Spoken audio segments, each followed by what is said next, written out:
Well, hello and good morning from Dr. Roger, Alison De Paoli, and myself.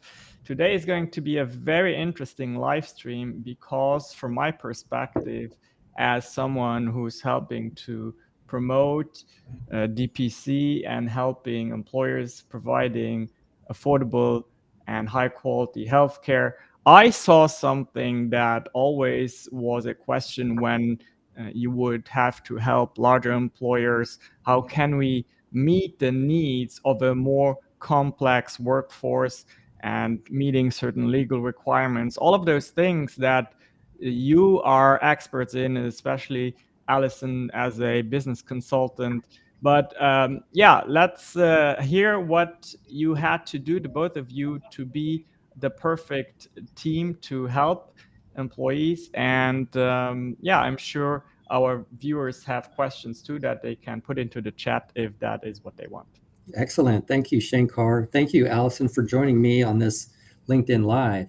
Thank you for having me. I'm so excited where we're at these days in the evolution and adoption of direct primary care. So 4.5 years ago, I started Direct Med Clinic here, and we would reach out to employers and explain to them what we had and the great value. And then they would say, well, we need something that is ACA compliant. Can you take care of that? And we didn't have the resources and the connections that we have now, thanks to, but we do now, thanks to folks like yourself, Allison. So I hope we can talk about that for a minute today.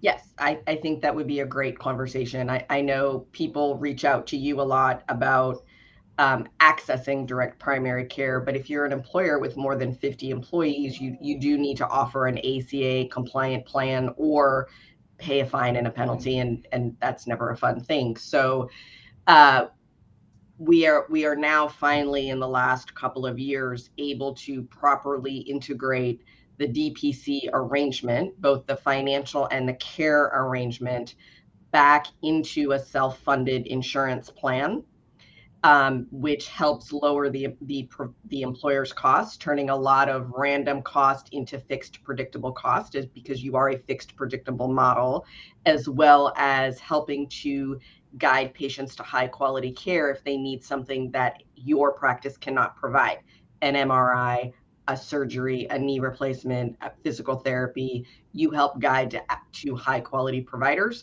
and typically high quality providers are affordably priced. Right. Another thing is we don't just knee jerk outside of our clinic Correct. to some specialist. We try to do as much of the workup as we can in-house, and if we do it in-house, then we're in control of that and it's economical. And then, Correct. right, so that's another component of that. Could you talk a little bit about the lab and the non-complex imaging pieces? Because those are a couple of things that can really drive cost, and you can almost eliminate that cost. Absolutely. Happy to do that. So I don't know if folks know or not, but a doctor's office can contract with the lab, and we get special pricing. It's discount pricing for the lab. And so we pass that on to the members who use our clinic. So if in the insurance model, if the doctor orders lab and they send them out the door to LabCorp or Quest or whoever, then they have their pricing that they charge the insurance company or the patient for that lab.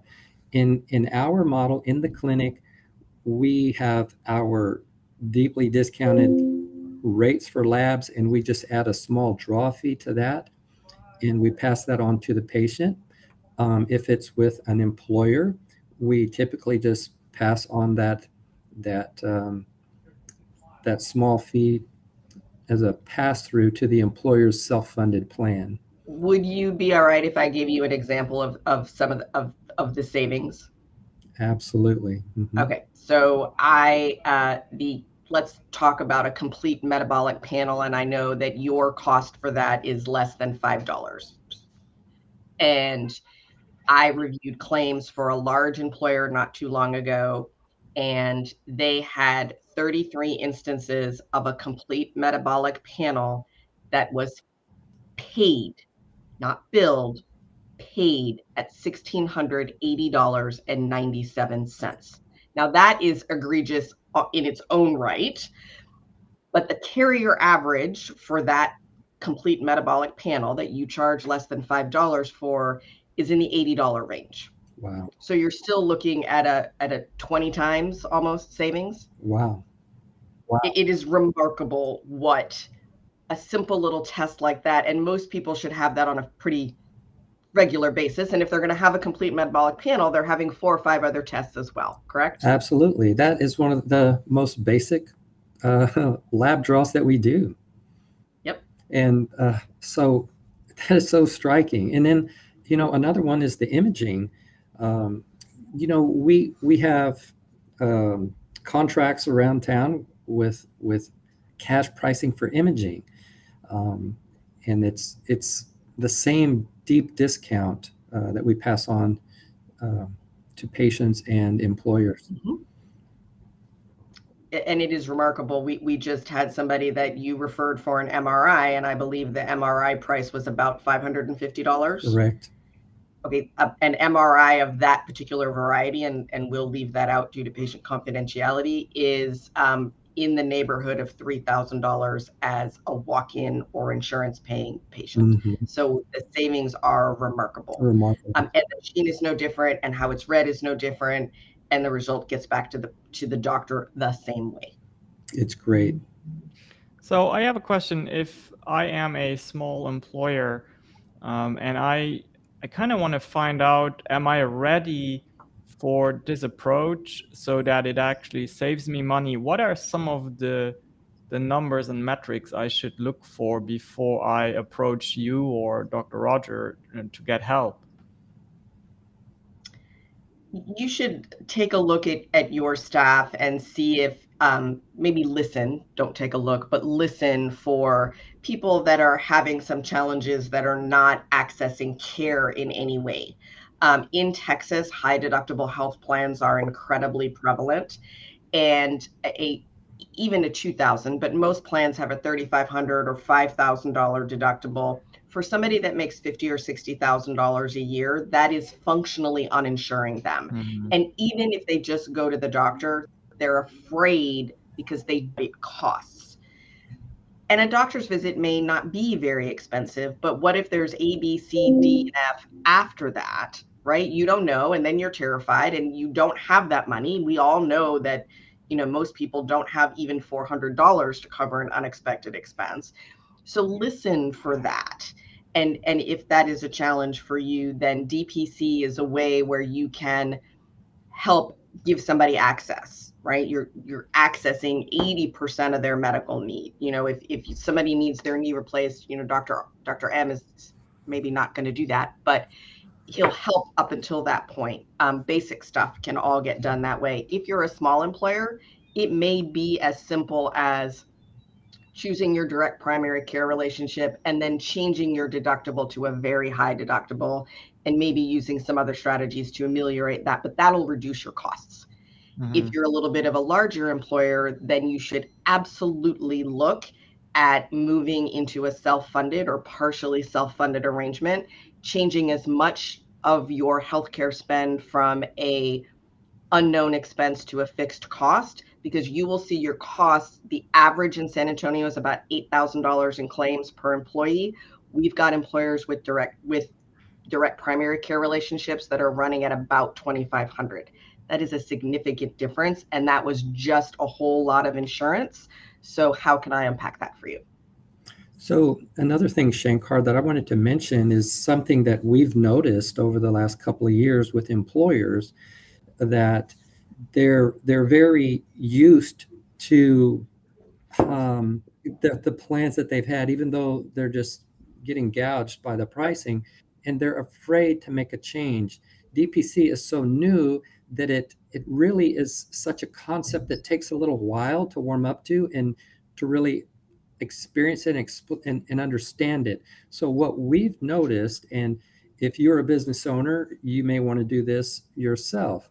It makes sense what we're talking about to the CEO and the CFO, but when it gets down below that level, the HR folks and the operations people, that they're pushing back and they're really reluctant because they don't understand it. So what we've found is uh, taking baby steps to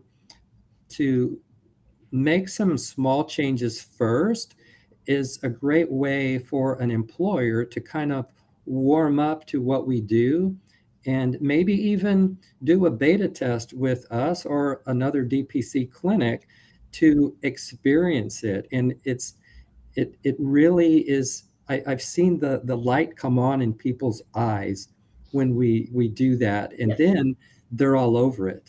They And love this is, the typical insurance broker model is to work on the renewal, have an account manager manage any customer service issues that come up during the course of the year that can't be resolved directly with a carrier, and come back at renewal. This kind of arrangement changes that model a little bit, is a little bit of a different model. It's not any more work, it's a little bit different work. So the communication needs are a little higher, just to make sure that everybody understands where to go and what to do. But given the typical savings, I would say that $2,000 a year per employee is a really reasonable savings to expect. It's well worth it. And it's not only the savings, because the last time I checked, we're all still humans, and humans would like to have good quality care, not just for themselves, but for their families also. So help people get that. And the natural outcome is lower cost. well, not just good quality care, but access to that care. Access. Because yeah, there's a lot of good docs out there, but how often do we hear patients or people talking about, oh, I couldn't get in to see my doctor for 3 weeks, and well, I mean, so we're Doesn't usually happen. able to that yeah, we give people access to us with a HIPAA compliant secure app, and if they need to come in, we usually get them in same day or next day. So we're just all about taking care of people, and giving them affordable access. And So that it's is the most important part, by the way. Right. right. Yeah. And So I'm. another thing, Shankar, is if you were an employer, employers usually have a group of people that can't afford the traditional health care, and so they're going uninsured. And Mhm. that might be a group that an employer offers DPC to as a kind of beta test for them. Mhm. Well, it sounds to me like it's in almost any cases a win-win situation where you can really make a small adjustment with the help of the both of you, and then you see your costs go down and the happiness of your workforce go up. And that is just something very powerful. And I believe Alison mentioned earlier that with DPC, 80% of the needs of most people can be covered. But I also know that now, with the both of you combined, there are solutions for the remaining 20%. Yes. And that specialists and hospital incidents. Is there any way we can explain that a little bit on a high level? Because I know that's always something on an employer's mind is, okay, how can I have a 360-degree protection for my team? So for a small employer, and the average size employer in the United States is about 19 employees. So most employers are a little bit on the smaller side. Mm-hmm. It may be as simple as a DPC relationship and a high deductible health plan. If budget is not a constraint, and right now budget is a constraint for a lot more employers than it was even 6 months ago, you can add in some tools to help cover that deductible if you want to. And for 19 employers, one, maybe two people will access their deductible during the course of a plan year. So that can all be very cost effective. For larger employers, we almost always recommend a partially self-funded arrangement where you know what your maximum costs are.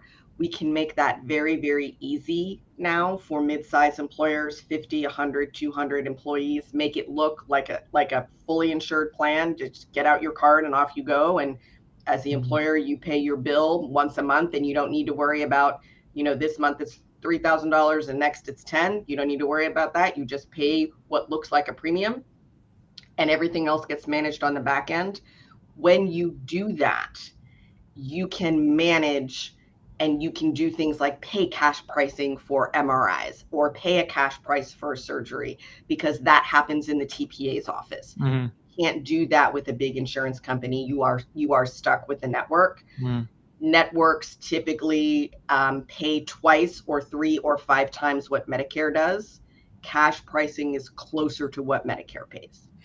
So I think that's an important thing that you just mentioned.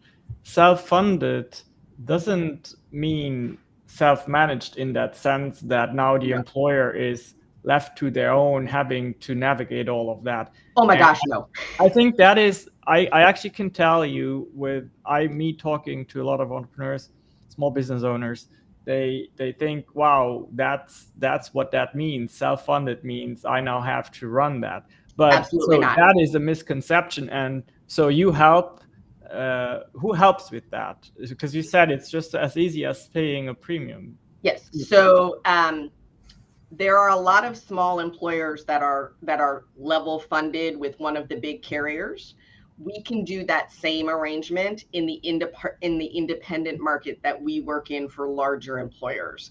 And more TPAs are coming into the smaller size. So even for a group of 25, we can create a level self-funded plan with DPC and all of the toys that we use for big employers to help contain their costs for a mid-sized employer. And it's becoming more and more prevalent and more simple to do every year. But the administration of that never happens in the employer's office. It happens at the third-party administrator or the insurance entity. Mm-hmm. And it, just like a fully insured contract, you know what your maximum exposure is. And if it's less, you keep it. And who doesn't want to keep more of their money now? Right. Exactly. Right. So, Dr. Roger, I have 1 or 2 people on staff. They need access to a specialist sometimes. How can you help with that and with your network? Okay.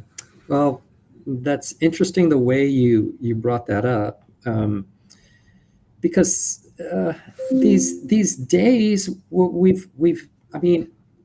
people have kind of been conditioned to like, oh, I've got a shoulder problem, I just need to go to ortho.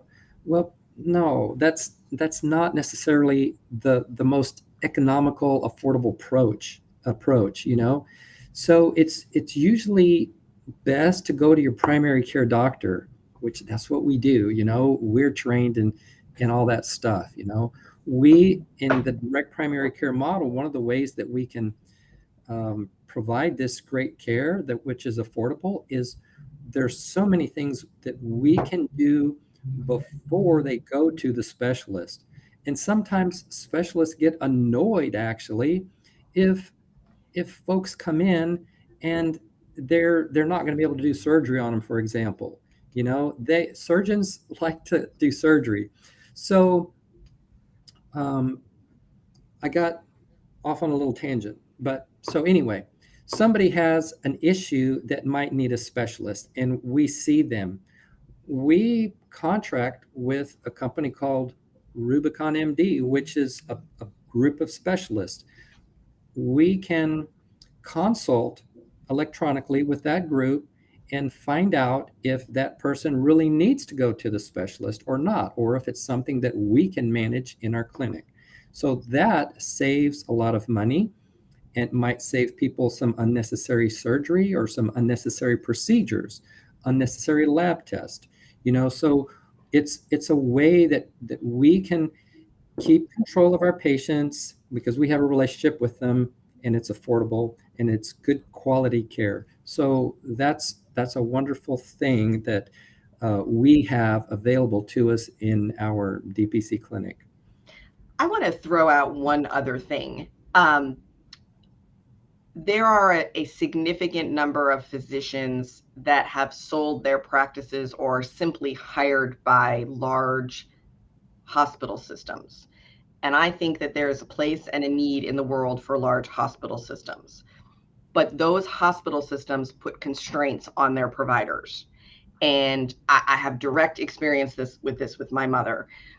She only gets referred to certain doctors if they're the best or not, and she only gets certain procedures, certain whatever that is approved and part of the health of the hospital system treatment. And I don't mean to be disparaging, but when you have an independent physician, you simply get referred to the best physician.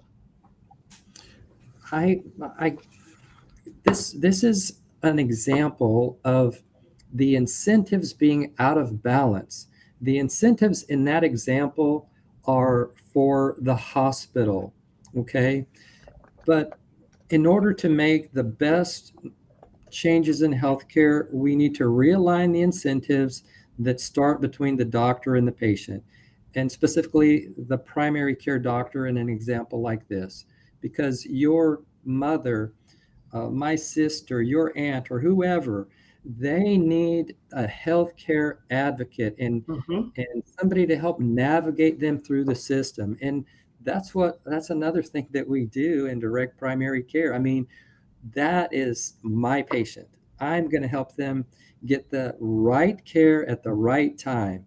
And before they go to the specialist, ideally, I'm going to have the right imaging study for them. And I'll obtain it in a economical way. I'll have the right labs that they need before they go. So that's another way that we are providing this high quality, affordable care. Yeah, we have one of our viewers here who made an interesting comment. I'm going to blend that in. So Nicholas Williams, he says transparency pricing is a must. Having the right partners and solutions in place allows the patients and clients to win. And we all agree on that. Transparency in pricing really is what fuels this movement. And then, of course, the question comes up for an employer, well, how do I know that I have access to the right transparent pricing? And that comes back to you all helping and knowing the benchmarks. Let me do a shout out for Nick. Nick is a 5th generation pharmacist. His family owns a PBM and they work on transparent pricing model. So he is very firmly in the fair price for everybody camp. That's awesome. We need so much more of that. And I was going to say earlier, but I didn't get to that. All of our prices, we were talking about the cost of a metabolic panel. All of our prices are listed on our website. And I and Shankar believe in this transparency so much that we founded the San Antonio chapter together of the Free Market Medical Association, which fights the high cost of healthcare through price transparency. Every time we have one of those meetings, we try to get docs together and employers together and a few brokers that get it, like Allison. So that's and let me tell you, fellow small business owners, I walk the talk. I have a DPC membership with Dr. Roger, and then I have free market principled solutions, health share solutions that I use for myself and my team. And one of my team members happens to have a comment here. Glad to hear such a dedication from a doctor. And I think that is also, thank you, Ansley, for that comment. I think that is very key to this as well, because this model brings back the dedication. There now is an incentive for the doctor to be personally dedicated again. Because what I always see is who pays you, who feeds you, who pays your bills. If that is the patient directly, well, then that is a very different relationship and motivation than if you have to go through lengthy claims and lengthy complicated relationship with, for example, a health insurance company. Shankar, I'm glad you brought that up. Let me just mention something that I'm not sure that people really grasp, this dynamic or this alignment, but doctors doctors care about people. That's what we go to school and train for. That's why we go into medicine. But it's when it comes to getting paid, doctors contract with insurance companies, right? So that's why they call it, in my world, reimbursement. We submit a claim for reimbursement to the insurance company after someone has been in the office. Now, so like you mentioned, where does the money come from? Who is the doctor working for? Kind of like in that model, that's the insurance company, because that's who they're getting paid from. But now in our DPC world, the doctor is working for the patient directly. And in the world with Allison, it's still doctor, patient, company, and client. So we are incentivized to, we're getting paid by the patient. Yeah. And I always like to add, we as the free market folks, we in no shape or form do we intend to bash or demonize health insurance. As a matter of fact, I'm very grateful that that is there for us. But we always talk about, well, when do we want to use it at the right moment? And that is what you guys help to navigate. Absolutely. Yes. And I think, there are a lot of problems in the health insurance arena. There is no one devil and there is no one solution. There are many solutions to many problems, many of which can be fixed today. Yes. Well, awesome. Where do people find you online, Allison, if they want to talk to you about finding a solution for them? So on LinkedIn, and my email address is up here, acdepoli@altique.com. I'm pretty active on LinkedIn. I'll respond to any messages there. And our website, altique.com, we've got some resources and tools there to help an employer get started, because some things an employer can do on their own and should do on their own. Dr. Roger, I know you are found at directmedclinic.com, and you also, I'm going to blend that in here, you also have an interesting webinar for employers who want to understand a little bit more how you do that. So folks interested in that, go to link.directmedclinic.com/employers, and there is an opportunity to attend a webinar. And as far as I'm concerned, I am very invested with my company in helping folks to grow in healthcare. Shankx.com is where you would go for that, shankx.com. Let me see there. There's another comment here from a viewer. Many solutions to many problems. Yes, Andrea, that is really what we have seen here. When we combine people like Allison and Dr. Roger, now all of a sudden there are many solutions that come to light, because I remember Dr. Roger always saying we are problem solvers. And that is a very important part as well. We are. I'm so excited to have you help us, Shankar, help Allison and I get on LinkedIn Live and get the word out to so many more people, because there are solutions out there for affordable healthcare, and it's so refreshing to practice medicine this way, to have patients in our office in a way that's not rushed and in a hurry. We get to spend time with them, and now through the efforts of folks like Allison, we can expand that model and that care to employers with hundreds or thousands of employees. So direct primary care is growing. It's getting more noticed. The value of it is being shared here and there and everywhere. And so I am so thankful to be practicing in this model at this time, and have the good help from Allison and other folks like her. And I'm very happy to be part of your community. And Because so you created quite a community here. I mean, that every time there's an FMMA meeting, there are more people, and there are more types of doctors, and there are more employers that are finding you. So you have hit a nerve. You found a problem to solve that people want to solve. There we go. Yeah, so glad you brought that community up, FMA, the Free Market Medical Association. And here in San Antonio, we have a very strong chapter that we all are involved in, San Antonio FMMA.org, San Antonio FMMA.org. You can go check that out. It's free to join our chapter as a member. You can get a occasional newsletter and stay informed. All right, any final thoughts before we release our viewers to continue with their days?